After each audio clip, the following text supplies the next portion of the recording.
दोस्तों dark web और deep web के बारे में आपने तो सुना ही होगा कि कितनी बड़ी रहस्यमयी दुनिया होती है ये तो कहते हैं, आपने सुना ही होगा दोस्तों कि डार्क वेब में हमें कभी नहीं जाना चाहिए, क्योंकि एक बार अगर हम चले गए तो पूरी जिंदगी के लिए फंस जाते हैं इसी डार्क वेब के दलदल के अंदर। आखिर क्या होता है दोस्तों ऐसा डार्क वेब में जिससे पूरी दुनिया डरती है? क्या होता है ये लीगल या फिर इलीगल? दोस्तों शुरू करते हैं यहाँ सीसी चैनल के ऊपर एक प्लेलिस्ट डार्क वेब और डीप वेब का, और बात करेंगे कम से कम 50 ऐसे वीडियोस में, और जानेंगे डीप वेब और डार्क वेब की नस-नस की कहानी लाइव डेमोन्स्ट्रेशन और प्रैक्टिकल के साथ इसी चैनल पे। तो अगर नहीं किया मैं सब्सक्राइब तो कर लो फटाफट से सब्सक्राइब, क्योंकि आज कुछ नया सीखते हैं इसी डार्क वेब और डीप वेब के बारे में।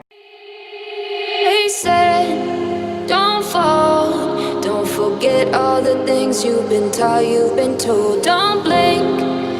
दोस्तों www यानी वर्ल्ड वाइड वेब का नाम तो आपने सुना ही होगा, लेकिन जब भी आप www का नाम सुनते हो तो जब तक मैं भी छोटा था, जब तक मैं भी क्लास 10th में 12th में पढ़ता था, तो मुझे इतना ही पता था www के बारे में कि आप गूगल क्रोम पे गए, कोई भी चीजें सर्च की, आपको उसका रिजल्ट मिला, आप इंटरनेट को एक्सेस कर पा रहे हो।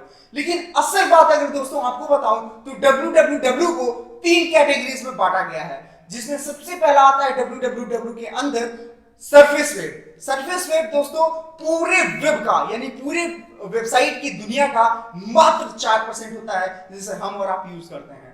सेकेंड पेज पे जो आता है www का कोई भी चीज, वो होता है दोस्तों डीप वेब। डीप वेब के बारे में बात करेंगे आगे वीडियो में। और तीसरे प्लेस पे जो चीजें आती हैं दोस्तों, वो होता है डार्क वेब, जिसका सुन के हर इंसान एक बार कांप उठता है कि आखिर ये डार्क वेब होता क्या है।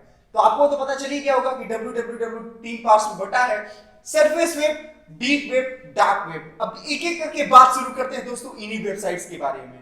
सबसे पहले आता है दोस्तों सरफेस वेब, जो कि हम आप एक छोटा सा कोई भी क्लास नर्सरी में पढ़ने वाला बच्चा एक्सेस करता है।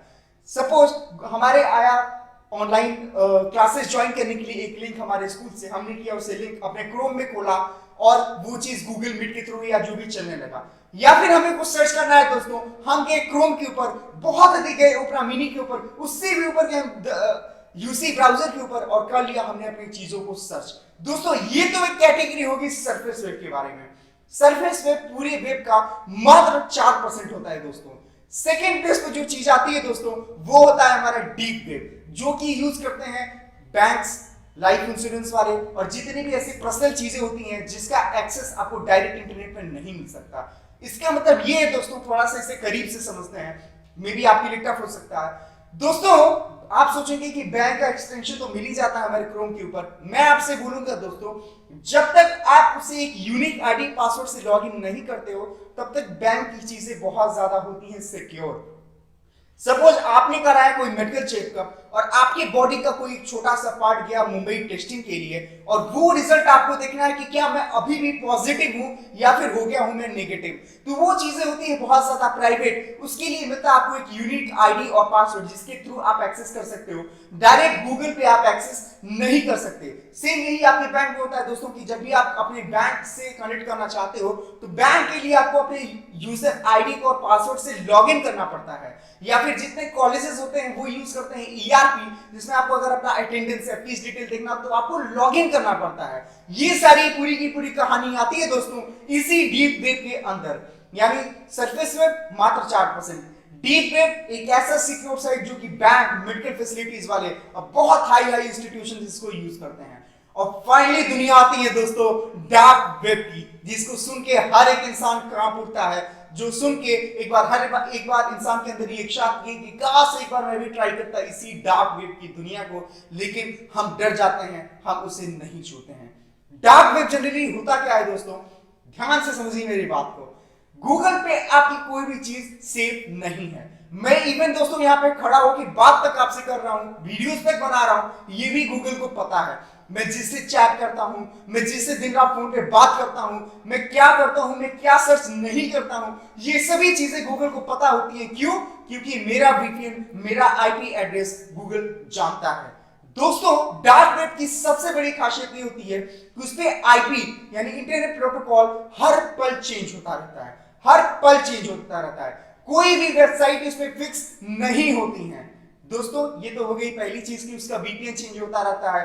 तो अब देखिए दोस्तों, अगर कोई आप एक वेबसाइट को विजिट कर रहे हो, वो एक साइट का पहला आईपी एड्रेस है ए, फिर दूसरे का बी, फिर तीसरे का सी, सो कॉल्ड जेड तक। सपोज गूगल अगर आपकी डेटा निकालने भी जाए तो ए से लेकर जेड तक सबसे पहले बैठ के उसको मॉनिटर करना पड़ेगा। फिर जब वो जेड के पास जाएगा तो जेड वाला कहेगा नहीं नहीं इनकी डेटा तो वाई के पास है, वाई वाला कहेगा एक्स के पास है। दोस्तों इसलिए वो बन जाता है बहुत ही ज्यादा प्राइवेट और किसी की औकात नहीं होती है कि आपकी इंफॉर्मेशन को एक्सेस कर सके डार्क वेब से। ये तो पहली चीज होगी दोस्तों। दूसरी चीज सबसे इंपॉर्टेंट इसी डार्क वेब के बारे में कि दोस्तों हम नॉर्मल साइट यूज करते हैं तो लिखा रहता है .com या .in, जैसे technoticsworld.com, technoticsworld.in। लेकिन दोस्तों डार्क वेब की दुनिया में सब कुछ लिखा रहता है .onion के फॉर्म में। अब आप सोचोगे दोस्तों ऑनियन, प्याज से इसका क्या रिलेशन है? आपको पता है सबसे रहस्यमयी चीज अगर कोई होती है तो प्याज होती है। प्याज को जब आप बीच से काटते हो, पहला लेयर निकालते हो, दूसरा लेयर रेडी रहता है, दूसरा लेयर निकालते हो, तीसरा लेयर रेडी रहता है, तीसरा निकालते हो, चौथा लेयर रेडी रहता है। यानी जितना बड़ा हुआ प्याज उतने ज्यादा हुए उसके लेयर्स। दोस्तों यही दुनिया होती है डार्क वेब की।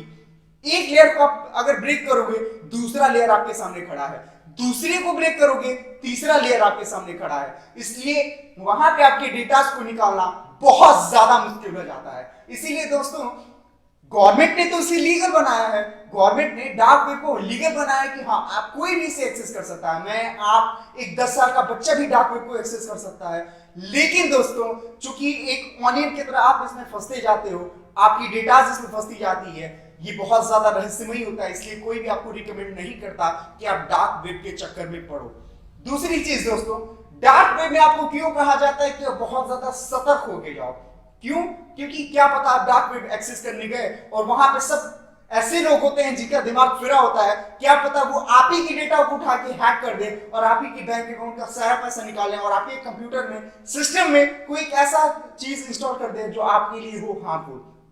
दोस्तों इस केस में गूगल क्रोम भी आपकी मदद नहीं कर पाएगा, क्योंकि गूगल क्रोम भी ये नहीं जान पाएगा कि आखिर ये किसने किया, कहां से किया, क्योंकि वो होता है बहुत ही ज्यादा हाईली प्रोटेक्टेड। दोस्तों ये थी कुछ कहानी डार्क वेब के बारे में, और मैं अपने किसी भी व्यूअर को ये रिकमेंड कभी नहीं करूंगा कि आप डार्क वेब की दुनिया में जाओ। सीखना है डार्क वेब, मैं सिखाऊंगा, इंफॉर्मेशन मैं दूंगा, लेकिन आप कभी भी डार्क वेब की दुनिया को मत छूना, क्योंकि ये आपके लिए बहुत ज्यादा रिस्की हो सकता है। आप इसमें एक बार जाने के बाद बहुत बार फंस सकते हो इसी डार्क वेब की दुनिया के अंदर। दोस्तों डार्क वेब में अगर आपको जाना है तो सिर्फ एक रास्ता है वहां तक जाने का, जिस सॉफ्टवेयर का नाम है tor.onion। यानी जितने भी वेबसाइट वहां पे होते हैं वो वेबसाइट लेकिन एक बार .onion लास्ट में लगा होता है। tor एक ऐसा सॉफ्टवेयर है दोस्तों जहां पे आप डार्क वेब की दुनिया में जा सकते हो, सीखेंगे कुछ नया इसी और डार्क वेब के बारे में और एक्सप्लोर करेंगे बहुत सारा नॉलेज, बहुत सारी चीजें, बहुत सारी बातें इसी डार्क वेब के बारे में। तो कर लो हमारे चैनल को सब्सक्राइब और फॉलो कर लो हमारे उसी प्लेलिस्ट को जहां पे हम बनाने वाले हैं इसी डार्क वेब से रिलेटेड 50 वीडियो। जय हिंद एंड बाय बाय दोस्तों। They said, don't fall, don't forget all the